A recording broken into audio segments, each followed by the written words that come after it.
U.S. officials detonated the explosives at March Reserve Base in Riverside County. Our first sources, there were 4 weapons on that F-16 that crashed into the Riverside County warehouse, likely 2 missiles, 2 bombs.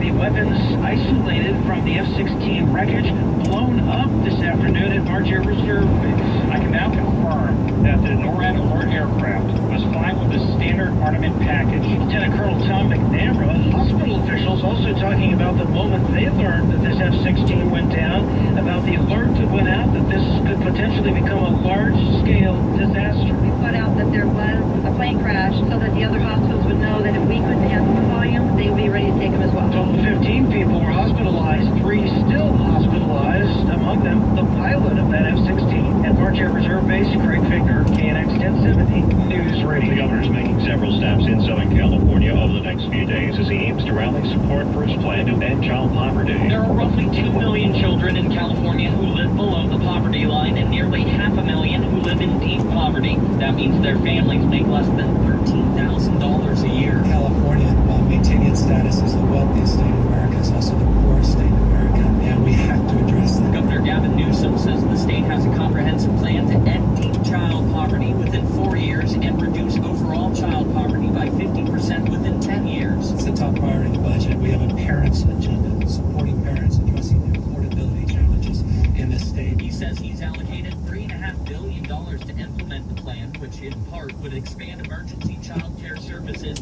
and provide more than $1 billion in tax breaks for working families to help them make ends meet.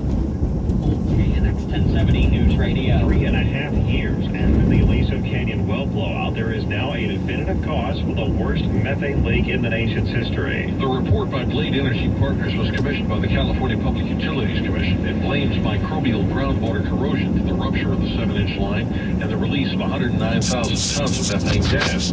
While saying Southern California Gas is following all applicable regulations at the time of the accident, the report also faulted the company for not having any form of risk assessment focused on well integrity at the time, and that they didn't do failure inspections despite having 60 casing leaks at Aliso over a number of decades. In a statement, Southern California Gas said they were reviewing the report, saying it marks an important milestone in helping the region move forward after the Aliso Canyon incident. The statement didn't include any comments on how it might affect ongoing litigation, where thousands of people have claimed injuries in the aftermath of the methane leak. Pete Demetrio, KNX 1070 News Radio. The federal government began flying hundreds of detained immigrants from Texas to San Diego today for processing due to overwhelmed facilities in Texas.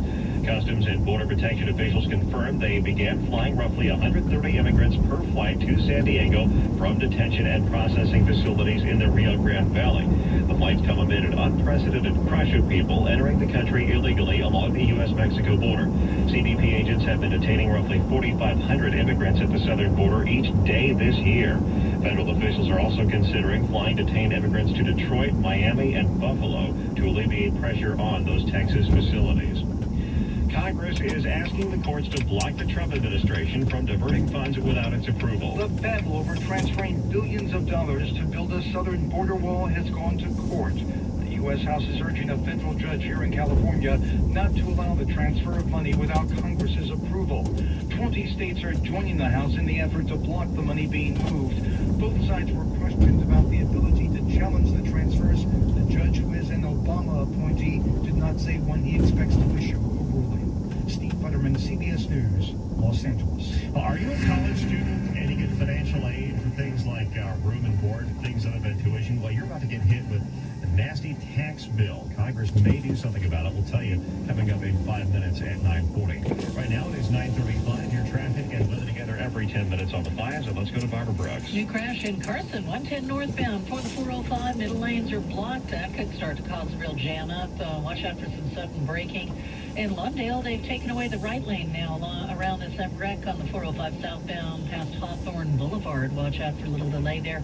And it looks like it's slowing down coming away from Rosecrans.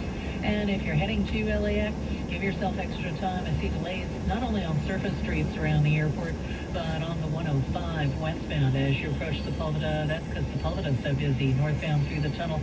Century really jamming up westbound as well.